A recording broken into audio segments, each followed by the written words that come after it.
بیت المقدس کیوں بلایا گیا؟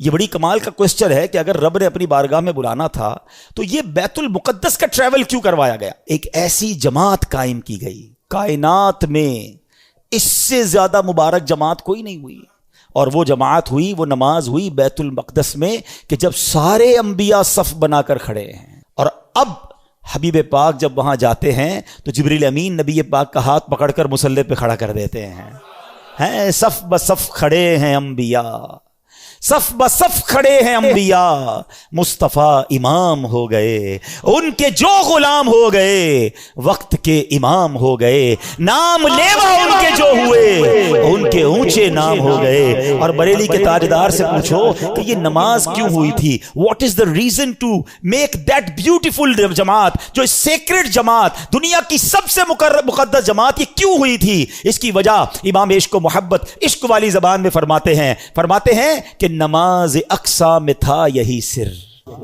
عیاں ہو مانائے اول آخر۔ کہتے جو اقصا میں جماعت ہوئی تھی نا، اس میں ایک راز تھا، اور وہ راز یہ تھا کہ پتہ چل جائے کہ اول کون ہے، آخر کون ہے، افضل کون ہے، مفضول کون ہے، آقا کون ہے اور اس کے پیچھے کون ہے۔ سبحان اللہ۔ کہتے نماز اقصا میں تھا یہی سر، عیاں ہو مانائے اول آخر، ہے دست بستہ پیچھے حاضر، جو سلطنت آگے کر گئے تھے، جو پہلے سلطنت انبیاء کر گئے، وہ سارے ہاتھ باندھ کر پیچھے کھڑے ہیں۔ سب کو بتا دیا گیا کہ رب کا حبیب کون ہے، سب کا آقا کون ہے۔ گویا یہ منظر اس وقت ظاہر ہو گیا کہ خلق سے اولیاء، اولیاء سے رسول، اور رسولوں سے اعلیٰ، اور رسولوں سے اعلیٰ۔ مسجد اقصی میں جب نبی پاک علیہ الصلوۃ والسلام پہنچے نا، تو اب وہاں پر نبیوں نے خطبہ دیا۔ اب ذرا خطبہ سنیے گا۔ سب سے پہلے حضرت ابراہیم نے خطبہ دیا، الحمدللہ الذی اتخذنی خلیلا، تمام تعریفیں اس اللہ پاک کے لیے جس نے مجھے اپنا خلیل بنایا۔ حضرت موسیٰ علیہ السلام نے خطبہ دیا، الحمدللہ الذی کلمنی تکلیما، تمام تعریف اللہ پاک کے لیے جس نے مجھے کلام کا شرف بخشا۔ تیسرا خطبہ دیا حضرت داؤد علیہ السلام نے، آپ نے کہا الحمدللہ الذی خولنی ملکا، تمام تعریف اس اللہ پاک کے لیے جس نے مجھے سلطنت عطا فرمائی۔ تمام انبیاء آتے رہے، خطبہ دیتے رہے۔ اب جب نبی پاک علیہ السلام کی باری آتی ہے، اللہ کے حبیب کی باری آتی ہے، آپ نے فرمایا الحمدللہ الذی ارسلنی رحمتا للعالمین، تمام تعریفیں اس رب کے لیے جس نے مجھے رحمت بنا کر بھیجا۔ اسی خطبے کے دوران سنو اے امتیوں، تمہارے آقا تمہیں اس شاندار محفل میں بھی نہیں بھولے۔ ٹرائی ٹو انڈرسٹینڈ کس کوالٹی کی وہ محفل ہوگی۔ کائنات کے سارے بہترین، سب سے بہترین افراد جمع ہیں، اللہ کے حبیب خطبہ دے رہے ہیں، اور آڈینس کون ہے؟ انبیاء ہیں۔ سب اپنی اپنی بات کر گئے نا۔ سنو نبی پاک نے آگے کیا فرمایا۔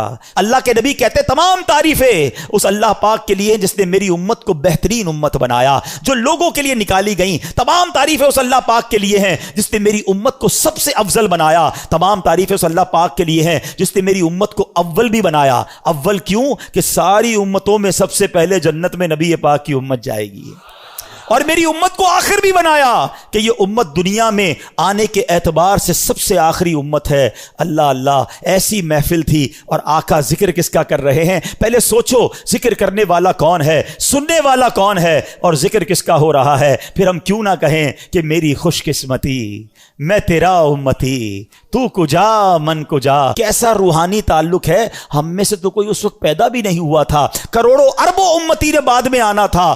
آقا معراج کی رات بھی اپنی گناہگار امت کو یاد رکھے ہوئے ہیں۔ ارے بتاؤ، جو دنیا میں امت نہیں آئی اس کا پہلے خیال رکھ سکتا ہے تو خود پردہ فرما جائیں تو بعد میں آنے والی امت کا خیال کیوں نہیں رکھ سکتا ہے؟ وہ آج بھی مدد فرماتے ہیں، وہ آج بھی نگاہ فرماتے ہیں، وہ آج بھی امت کا خیال رکھتے ہیں۔ اور سنو، انشاءاللہ بروز قیامت بھی ہماری شفاعت فرمائیں گے انشاءاللہ عز و جل۔